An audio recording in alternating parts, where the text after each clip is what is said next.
Halo, selamat pagi semuanya. Hari ini saya so excited. Saya hari ini akan ditemani ngobrol bersama Kak Devi. Kak Devi, thank you so much for joining us. Terima Uh, kasih untuk yes, sudah diundang. iya. Hari ini kita akan tetap ngobrol tentang salah satu tools yang memerdekakan kita sebagai manusia sejatinya bersama Kak Devi. Kak Devi ini adalah salah satu yang sangat senior dalam dunia access consciousness di Indonesia. Beliau adalah CF pertama ya Kak ya di Indonesia ya. Si CF Indonesia pertama di Indonesia dulunya, iya. Dulunya, iya. Dan beliau berdomisili di Hong Kong dan bersedia sering banget ke Indonesia. Apabila teman-teman ada yang bersedia untuk mengikuti kelas atau sesinya, kita kontak-kontak Kak Devi langsung. Boleh ada, iya boleh. Saya juga ada kelas pers tanggal 19 nanti. Jadi kalau ada yang mau mengulang, mendalami lebih dalam, silakan juga hubungi saya. Terima Yes, kasih Francisca ya. wow, seru, seru, seru. Ya, Kak Devi, kita mulai ya Kak ya tentang Hmm, salah satu tools yang keren dan seru banget yaitu receiving. yes. Di access consciousness itu receiving itu kadang menjadi sebuah pertanyaan besar karena kayak di buku money gitu. Money is never be a problem but you are. Dan setelah saya gali, kadang receivingnya yang kita tidak Mhm. tidak mempunyai receivingnya itu sendiri. Kak, bisa nggak dijabarkan lebih dalam receiving itu apa Kak? Receiving itu adalah bahasa. Jadi gini, kalau receiving dalam akses itu bukan berarti hanya receiving uang, receiving, tapi juga receiving perhatian, receiving termasuk juga receiving judgment, gitu kan? Mhm. Receiving juga kritikan dari orang. Jadi berada dalam posisi no point of view, jadi istilahnya ya udah saya ini gini, kamu mau ngapain ya terserah, pokoknya saya gini gitu. Jadi saya ya jadi bukan konsep ya saya terima aja gitu loh, tetapi kita tahu apa yang kita inginkan dalam kehidupan, dan kita tetap continuous go at it, dan at the same time kita bisa menerima Mhm. segala apapun yang ada di depan kita, dan kita juga bisa melampauinya gitu. Jadi kalau misalnya kalau dalam konteks, sorry ada pengumuman Ya, masih di bandara. Jadi kalau dalam konteks bahwa apa tuh namanya, money is not a problem but you are, kadang-kadang gini, yang pertama adalah kalau kita ditawarin misalnya, kalau kita lihat money for good misalnya ya, apa sih definisi dengan uang gitu kan? Kadang-kadang kita ditawarin, kita sebenarnya banyak mendapatkan kesempatan gitu kan, kesempatan untuk bepergian, kesempatan untuk jalan-jalan, kesempatan untuk makan. Ada juga saya punya dulu, paman saya itu orang kasihin aja gini, orang kasihin mobil, orang kasih aja misalnya, oh kamu mau mana gitu, dia pokoknya dikasih fasilitas lah istilahnya. Nah itu kan bagian dari uang. Tetapi kalau kita bilang bahwa uang itu hanya uang, jadi kita merasa bahwa ya saya susah, padahal misalnya dia tuh kemana-mana jalan-jalan tuh dibayarin orang gitu loh. Lalu misalnya dapat fasilitas yang luar biasa. Nah itu satu. Yang kedua adalah kalau konteks money is not a problem but you are.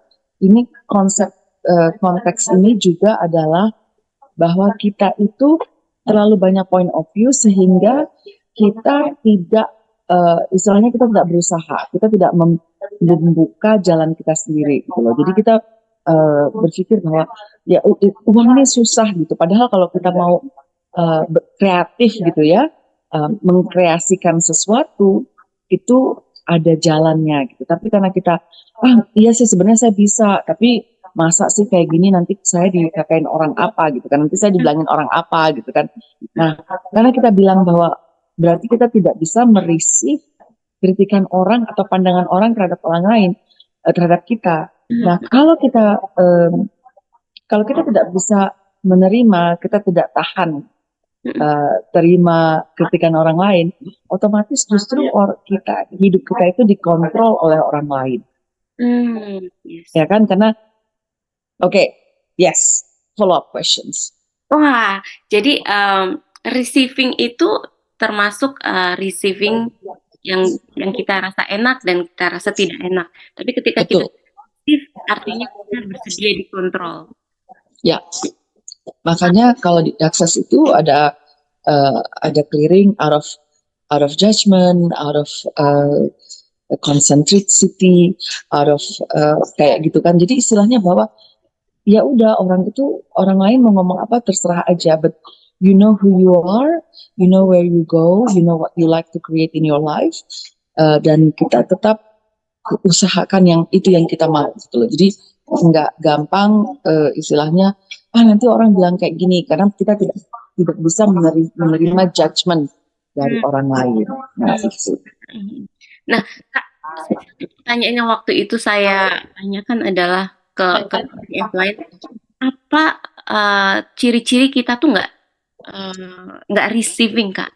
Kadang kita ngerasanya udah receive, aku tuh kayak udah receive apapun gitu, tapi kok kayaknya belum ya gitu. Apakah karena Ya, salah satu tandanya itu karena ada penolakan atau gimana gimana Kak biar lebih aware? eh, ya misalnya kalau nggak bisa receiving ya itu baperan gitu kan misalnya. Ah, Jadi kalau gitu sedikit-sedikit cepat tersinggung karena berarti tidak juga bisa menerima perlakuan orang lain misalnya kan harusnya istilahnya begini, perlakuan orang lain itu uh, kan kita juga harusnya be in allowance atas perlakuan orang lain kan, tetapi kalau misalnya oh perlakuan orang kayak gitu terus akhirnya kita sebel apa gitu kan, so it means that we are not we cannot receive other people as they are, right? Nah, misalnya kalau kita ngomongin soal money, apakah orang yang bisa receiving itu berarti dia akan kaya raya? Nah, tidak juga. Karena apa? Karena balik lagi adalah ini kenapa Gary bilang you have to put your 10% away. Karena apa? Karena kadang-kadang kita punya comfort zone di nilai tertentu gitu ya. Misalnya gini, saya tuh kalau udah punya uang sum 1 miliar tuh saya rasanya oke gitu kan. Jadi kalau misalnya dia punya duit 1 miliar, dia merasa ya sudah cukup. Jadi akhirnya dia mencapai plateau gitu kan. Nah makanya salah satu alasan kenapa put aside your 10%, 10% dari uang itu sehingga kita terbiasa melihat uang itu bertambah gitu. Jadi jadi istilahnya kita harus melihat segala sesuatu dalam berbagai macam angle gitu ya. Itu satu. Kedua adalah orang yang misalnya dia uh, kebiasaan jadi pegawai negeri, misalnya bapaknya seorang karyawan lah gitu ya, jadi hidup dapat gaji yang lumayan besar gitu kan.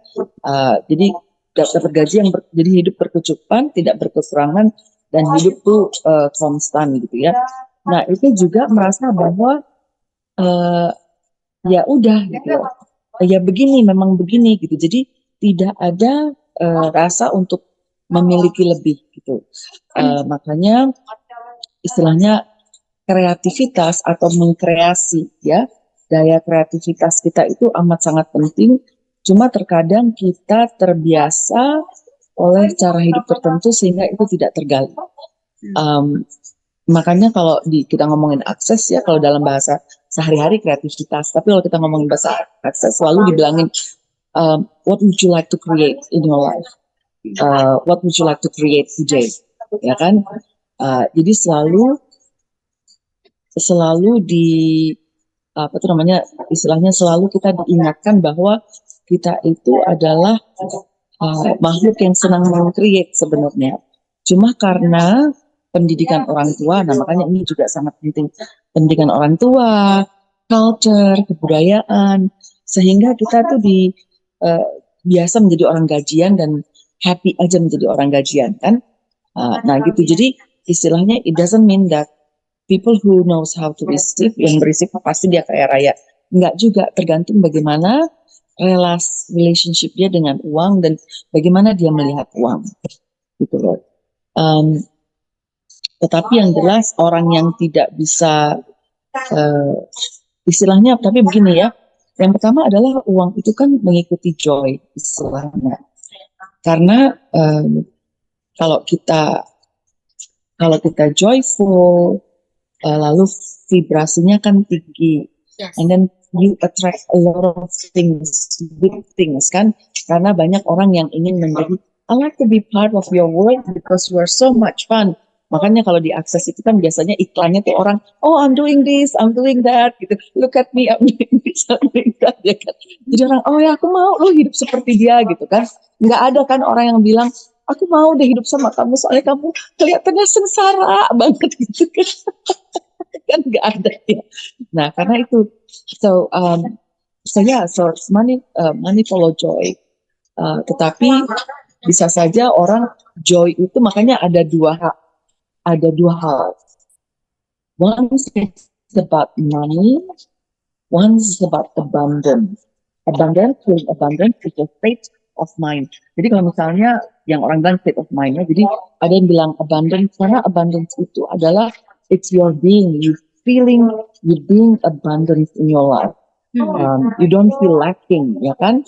Nah, itu bukan berarti punya banyak duit. So you can start feeling abundance Yes. even wherever you are now. Itu loh. With that feeling of, tapi gini, kalau kita ngomongin soal duitnya, you need to feel abundant, and then you have to want it. Kan ada desire, bukannya wants ya. Kalau akses kan wants lagi. We need to have a desire to more. Kalau kita nggak desire, we are feeling abundance, ya udah di situ saja gitu. Iya, iya, iya, setuju. Wah, seru banget nih. Memang ketika kita ngomong receiving itu emang langsung connect-nya ke duit. Padahal juga receiving is not only about Ya, yes. receiving is not only for money.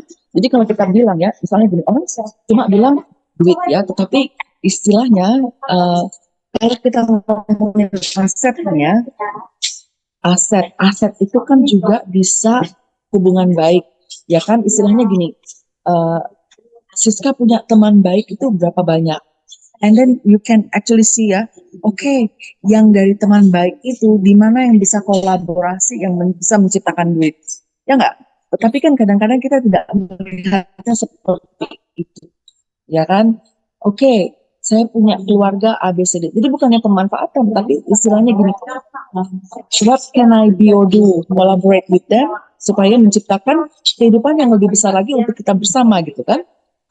Istilahnya begitu. Cuma istilahnya kadang-kadang tuh kita balik lagi adalah kita kurang kreatif gitu istilahnya dalam melihat bahwa siapa sih kita. Kadang-kadang kita terpicu untuk melihat bahwa oh ya saya ini hidupnya susah, atau saya ini uangnya nggak terlalu banyak, padahal misalnya banyak sekali yang teman-teman atau kerabat yang sebenarnya mampu dan bisa diajak untuk kolaborasi untuk menciptakan lebih besar lagi. Wow. Ini membuka sudut pandang mengenai abundance banget nih. Kak, pertanyaan yang pop up di kesadaran saya adalah nerimo. Saya orang Jawa nih Kak. Dengan nerimo dan receiving, is it the same or not? Jadi interesting point of view aja. Jadi kalau misalnya saya kehidupan saya begini, tetapi dan orang bilang begini, interesting point of view, apa yang orang katakan tentang saya, tetapi saya tahu bahwa saya bisa menciptakan kehidupan yang lebih besar lagi, ya kan? Terkadang nerimo itu karena kita dikondisikan bahwa kalau kita sudah begini ya begini gitu loh, dan orang selalu berpikir bahwa kalau kita minta lebih itu berarti kita istilahnya kita tidak bisa menerima keadaan, kita neko-neko, kita tidak istilahnya kita greedy lah. But then kalau kita lihat, we are living in an abundance universe.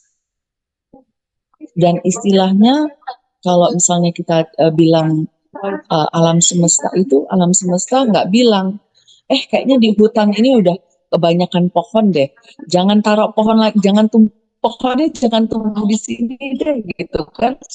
it's really unlimited, Mhm. ya kan? Nah, persoalannya kita, jadi sebenarnya apapun yang kita desire, you can actually achieve it. Tapi karena kita merasa yang nerimo itu tadi, atau karena kebudayaan, jadi kita merasa bahwa ya sudahlah begini saja gitu.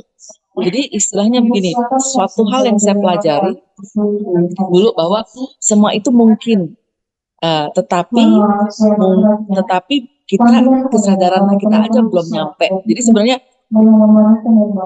dari dulu juga kita sebenarnya punya kemampuan untuk beritu bulan, tetapi mesinnya belum terjadi karena kesadaran kita belum nyampe bagaimana untuk menciptakan mesin tersebut gitu istilahnya. Jadi apapun yang kita inginkan dalam dunia ini sebenarnya mungkin gitu loh. It just at the moment awareness kita belum nyampe bagaimana untuk mencapainya. That's why in Access we just have, okay, you have to ask questions all the time. Saya maunya ini yang saya mau ciptakan di kehidupan saya. How can I get there? Mhm. Ya kan? Dan dengan bertanya, tumbuh kesadaran, sehingga walaupun setapak demi setapak, kalau kita istilahnya keep asking questions, udah datang, okay, so what's next? You will get there. Tetapi kalau nerimo kan ya udah, aku nerimo full stop istilahnya. That's the big difference. Ya. Mhm. Uh, Eye opening banget buat saya dan mungkin juga buat teman-teman yang menyaksikan ini. Next questions, Mbak Devi. Dengan perjalanan akses dan akhirnya mengerti bahwa receiving itu menerima segalanya tanpa terkecuali, perubahan apa dalam hidup Mbak Devi yang begitu memerdekakan? Yang paling memerdekakan untuk saya adalah yaitu menjadi diri sendiri. Karena istilahnya saya berpikir gini, okay, I know who I am. Jadi kalau memutuskan dengan penuh kesadaran gitu kan. Kalau orang lain mau ngomong kek, mau ngapain kek, ya terserah gitu loh. Jadi saya benar-benar merasa bahwa saya melakukan ini ya saya merdeka aja gitu. Karena juga kalau saya di judgment ya saya juga terima di judgment. Tapi move on kan. Jadi saya cerita, oke, cerita. Um, apa tuh namanya, it's not a big deal ya, tetapi buat orang lain mungkin bisa menjadi big deal.